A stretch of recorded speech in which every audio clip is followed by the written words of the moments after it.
Okay, we're in section 5.1. This is our final section of the class. And this is a quick little one about consumer and producer surplus. So I like to cover this because it's a useful thing to have under your belts. But we only have one thing to do here, and that's to be able to find consumer and producer surpluses. Consumer and producer surplus. So I want to talk about what these things are. So consumer and producer surpluses, from this diagram you can see, is two different areas. So this line is the line y equals p, p being the price, or what we know as the market price. So our consumer surplus is this area, which we know is the integral of our demand minus price, the top minus the bottom. And this is from 0 unto this point right here, this point being the equilibrium point.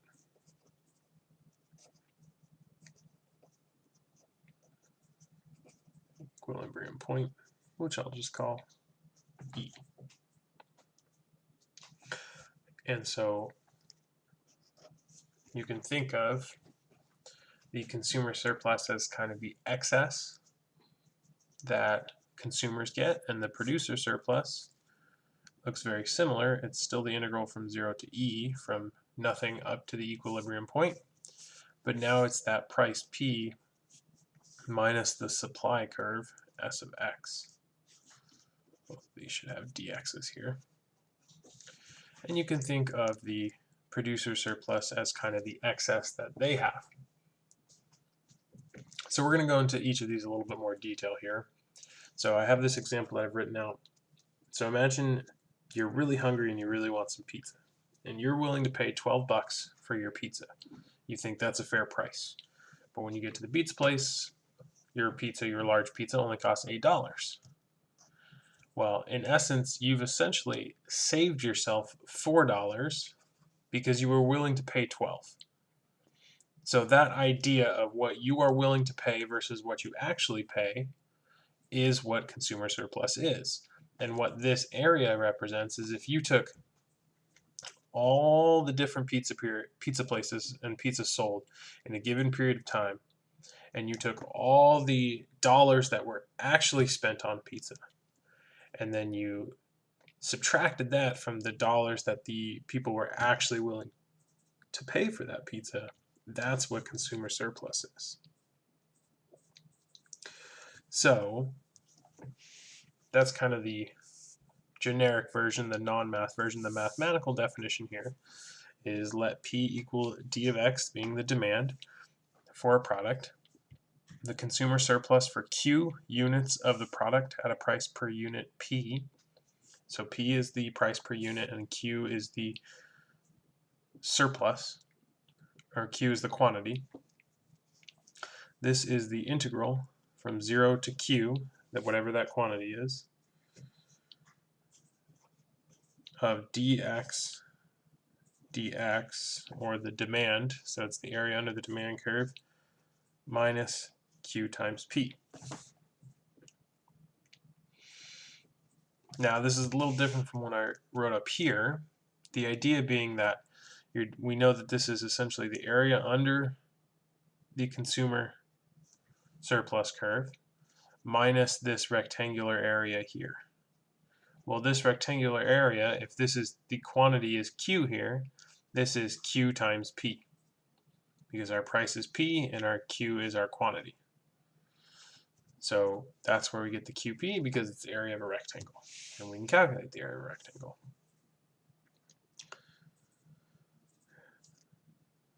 So this is kind of just explaining what we've already talked about again, for if you want a little bit more information. If we go ahead and flip the page here, we're going to do some calculating.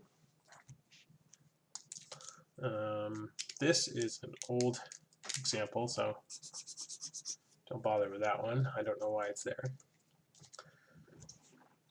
So if an art class needs new sketch pads to provide to students and the demand for these sketch pads is given by price equals the demand curve d of x, which is x minus 6 quantity squared, we want to find the consumer surplus if only 2 sketch pads are bought. So our consumer surplus equation is 0 to q. It's the integral of d of x dx minus qp. And so what we need to identify is our q, our p, and our d of x. Well, d of x is easy. You tell it to us straight away, x minus 6 squared. Q is the quantity that we want, and we only want 2 sketch pads, so that's our 2. And then to get P, P is D of our quantity 2. So this is 2 minus 6 quantity squared, or negative 4 quantity squared, which is 16. So now our integral is the integral from 0 to 2, x minus 6 quantity squared dx minus 2 times 16. This is going to be x minus 6 cubed over 3, evaluated from 0 to 2, minus 32. And then this is just plugging in 2 and then plugging in 0. And when we do all this, we end up with $18.67. So how do you interpret this? Well, this means that the art class, the people in charge of buying the sketch pads, if they're only buying 2, they were willing to pay another $18.67 for that, for those 2 sketch pads. So this is how much money they quote-unquote save when they buy just 2 sketch pads. Now this may change as it goes up, it may not, but you can think of this as kind of the amount of money that they were willing to spend versus how much they actually spend if they only buy 2. Obviously this changes if we change the number of sketch pads. So producer surplus is similar. So if we go back to the pizza idea, so let's say that pizza place you went to that sells this pizza for $8 and you were willing to pay 12. They figure out that their what's the word? Their baseline, their breaking point is they can't go under $5 per pizza. So they essentially have to be able to stay in competition with Little Caesars, right? So if they can remain open as long as they can sell pizzas for $5, and they only have to, or they not only, but they get to sell for $8 to you, then their benefit is really this $3 here, right? It's their excess money. They say, oh, I was willing to have lost $3 more on those pizzas, but you were willing to pay $8. And so the sum of all of that, just like we do with the consumer surplus, if you take all the pizza places over a given time selling their pizzas at $5 or at $8 when they would really be willing to sell it at $5, that gives you that producer surplus. Mathematically, this is QP minus the integral from 0 to Q of S of X dx, the supply curve. So if we go back to the original thing here, we are trying to find this area. So this rectangle doesn't change. It's still Q by P. That's where the QP here comes from. And now the area under our supply curve is this white spot. So to get rid of that, we take the area of the rectangle and subtract away the area underneath the supply curve, which is the white spot, which gives us this nice gray region, our producer's surplus.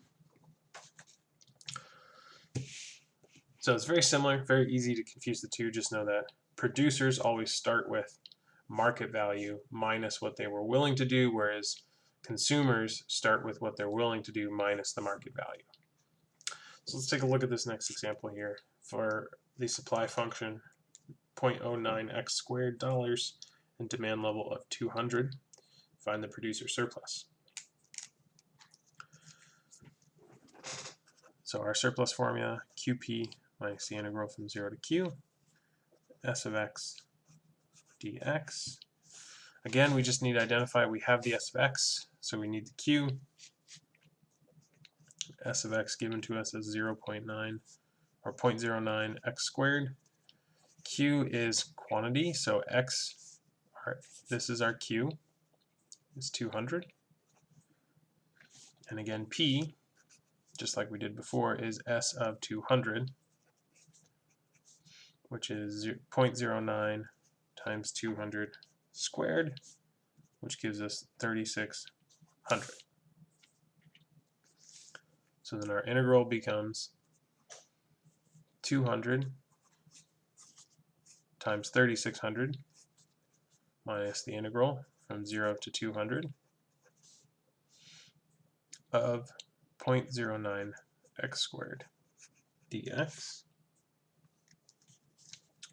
This is going to be 720,000 minus 0.03 x cubed, evaluated from 0 to 200. So this is going to be 720,000 minus, since this is a 0 and just an x, when we plug in that 0 it's going to go away, so this is just 0.03 times 200 cubed. And when we get out here we have 480,000. And that would be our final answer here. So you can think of what's the producer surplus.